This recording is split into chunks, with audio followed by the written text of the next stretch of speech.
We are neither nutritionists or medical providers. The topics discussed on this show are from our own research and experiences. Please consult your medical provider before attempting anything discussed on this show. Welcome to another episode of Sjogren Strong. This is Brian. And this is Lupe. And this is your weekly podcast discussing how to live an active and healthy lifestyle despite having a diagnosis of Sjogren syndrome. What's up, crab baby? Wait, what? Beep, beep, beep, beep, beep, beep, beep, beep. Breaking news. Lupe did not cry this week. Yay! So it's been a good week. Why don't you fill us in? Well, okay. Yes and no. I've had a great week. Since last week that I said that I had lost 8 pounds of inflammation and was hoping for 10. I did actually reach 10 pounds. What am I doing? I don't know. A little bit of everything, but whatever I'm doing, it's working. So I am going to continue to do it. Eating fruits till dinner time. That seems to be working. I'm really religious with my meds. So there's that. And I'm still using the tart cherry capsules that I'm adding to my morning shake. So I'm doing that. I'm still taking my morning shake with everything that I put in it, and I call it a shake, so I'm still doing that. So I'm on the 4th floor. I walk upstairs in the morning, and every time I need to use the restroom, I go to the 1st floor for a couple of reasons. I get my steps in, my exercise, but the ladies' room on the 4th floor is always packed. Downstairs, nobody. So I can do my business in peace. So yeah, I'm doing that. But what I wanted to say was, because I've been doing that for 4 months, I think, my legs were getting inflamed. But I thought, man, my legs are getting buff, But no, really it was inflammation. But since I lost 10 pounds, it's just easier for me. So I'm guessing you liked your new rheumatologist since you're not bringing that up at all. Oh, you know what? My rheumatologist. So he's very young. But young is not bad because they learn new things in school. And he took labs, he took x-rays because my lower back has been aching a little bit. And I haven't been able to sleep in bed. And I think it was because of the inflammation, because now that that's gone down, I'm not in as much pain anymore. But he sent me an email and he said that my x-rays were okay. So your first impressions of this young new doc were? I like him. Even though he's young, did he answer your question about having treated Sjogren's patients before? I asked him, does he have a lot of patients with Sjogren's that he treats? And he said, actually, I do. And he asked me, how was I diagnosed with Sjogren's? And I thought he was going to say, oh, we're going to have to do a lip biopsy. And I was going to say, hold up, wait a minute. Because I've heard really bad things about that. Not today. Not today, nope. But because he's a new doctor at a new clinic, of course, he wanted to get his own labs and come to his own conclusion about my diagnosis. So, and when the blood work came back? In doing so, he diagnosed me with a secondary autoimmune, Hashimoto's. However, you've already had thyroid issues and been on meds for a while, and no new meds or course of action was prescribed. Because I'm already on Synthroid, there's really not much else you could do. But I just wonder how long I've had it. Because just because you're taking thyroid medicine doesn't mean you have Hashimoto's, does it? To my knowledge, no. So there's that. I was a little bummed when I read it, when I read the email, but I mean, it is what it is. Just move on. All of this transpired on Saturday, the emails and the results, but Sunday we decided to get out of the house. It was beautiful weather. We had a nice overcast sky. It was supposed to be pretty warm, but we loaded the bikes up and headed to Hollywood. And Brian, I mean, he knows that I love those events. But I was feeling a little bit lazy to get out of bed, and he just did not take no for an answer. And I appreciate that very much because once I was out, because I love being on my bike, I just had so much fun. I didn't even ask you a question. I went in and woke you up and said, we're leaving in an hour and 15 minutes going for a bike ride. Get ready. And that's kind of, sometimes you just kind of need that little push because, again, I was lazy to get out of bed. But once I was up, I got excited and it was so much fun. About 20 minutes after she got up, I said, breakfast is ready. Come out here and eat. And then we loaded up and we headed to Hollywood for Ciclavia, which is an event held in the Los Angeles area. And the metro system out here is one of the primary sponsors. However, there are quite a few sponsors. And what they do is they shut down streets. And it usually starts and stops at metro points. And there's usually a couple on the way. The Hollywood event was 7.5-ish miles. Yes. And they actually had part of the Hollywood Walk of Fame shut down. But basically, they shut down all the streets. There are streets with cross traffic, but there's crossing guards, making sure it's safe for all the cyclists. But the cyclists and walkers, and there were people there on scooters and whatnot. We had the streets to ourselves, and it was a pretty cool event. So end to end was right about 14-ish, 15 miles. Yes, yes. And we made it on the Channel 5 News, KTLA, baby. We were keeping our eye out for the news channels, and, you know, were those hecklers behind them waving, woo, we were there. Actually, that's not true, but we were on TV anyways, which was pretty cool. And if you want to check out some of the pictures from Ciclavia, hit us up on Instagram. We are at Sjogren's Strong. The next Ciclavia event is going to be October 6th, and we plan on being there as well. This one is the heart of LA. It starts at either Mariachi Circle, Chinatown, or MacArthur Park.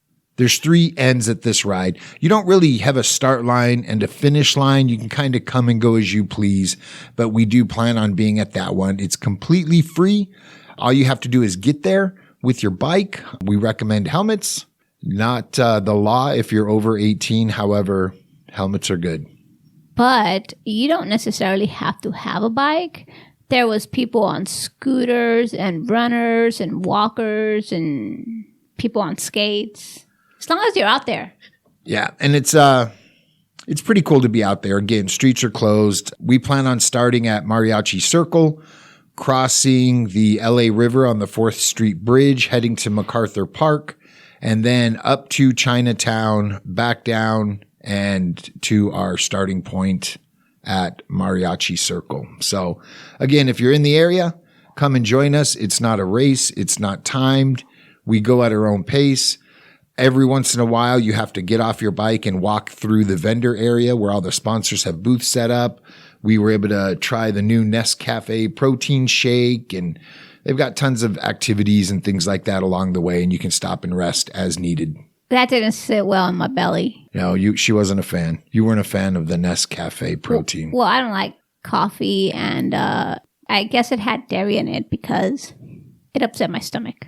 On to the meat of today's show. The meat here is going to be a little brief, but again, with all the research we've been doing, trying to come up with answers and solutions to Lupe's inflammation, we wanted to kind of reinforce the fact that you really, truly need to consider the source of information when you're researching online. We want to preface this with a couple of things.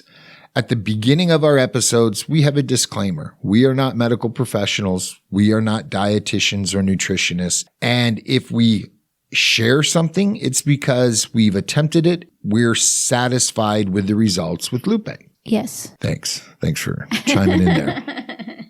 Research, and just because it's not a reputable source or a source you may have heard of before, it still might be good information.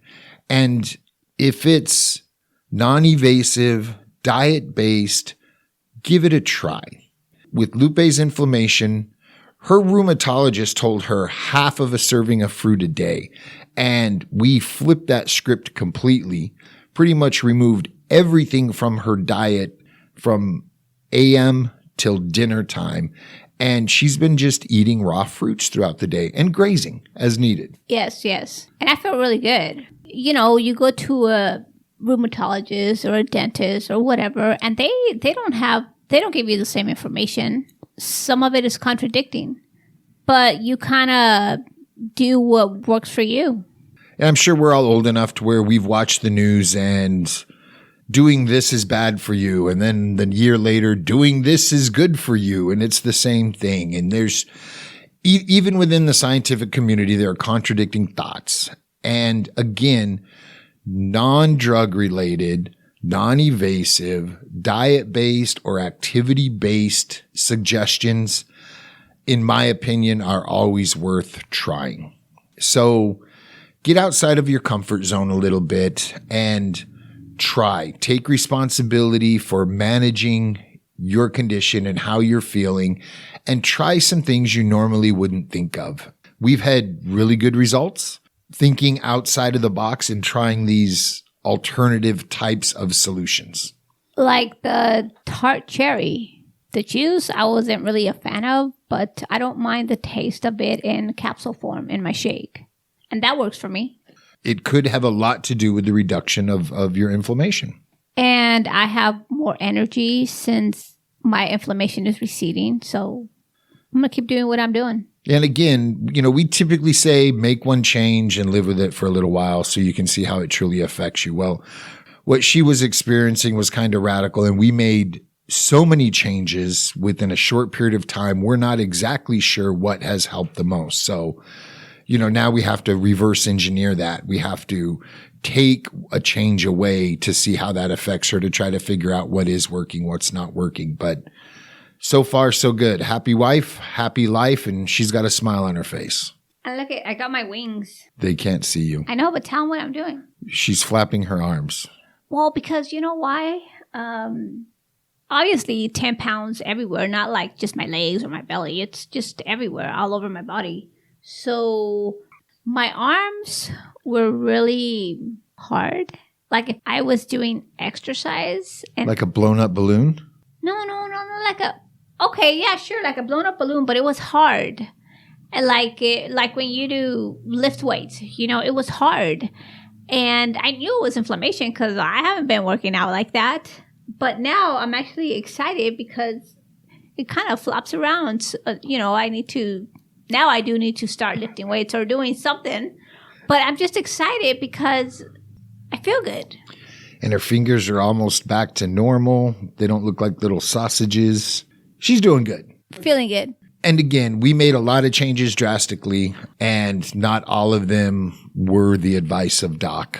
However, the changes we made, they weren't drastic enough to where they could have harmed her, and they've worked, and we're going to now reverse engineer it and try to figure out what change did the most for her.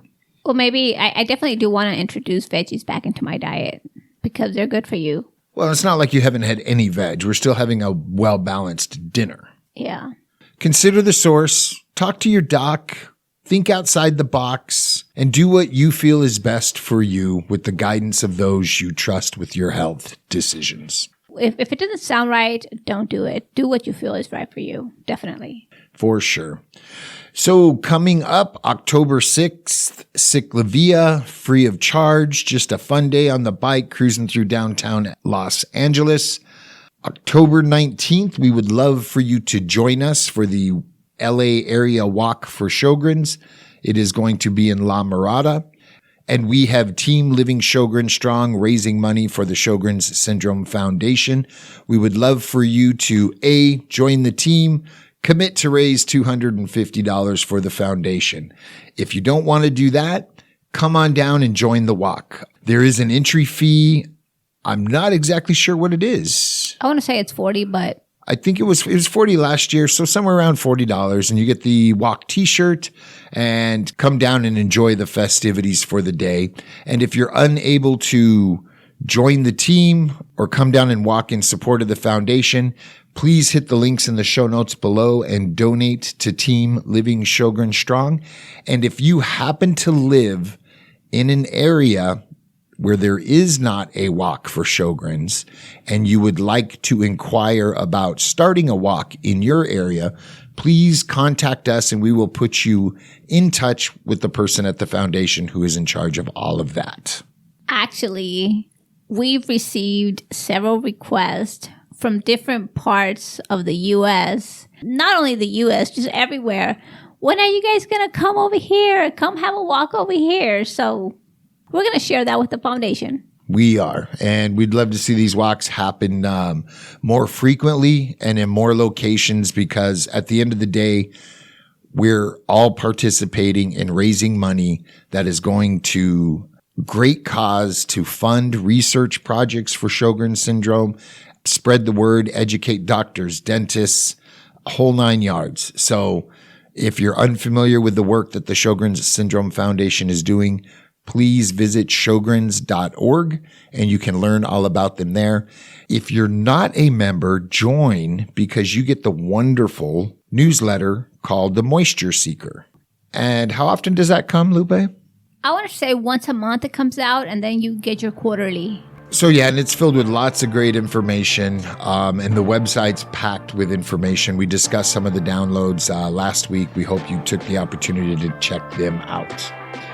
With nothing left to do, until next time, sip constantly and stay hydrated.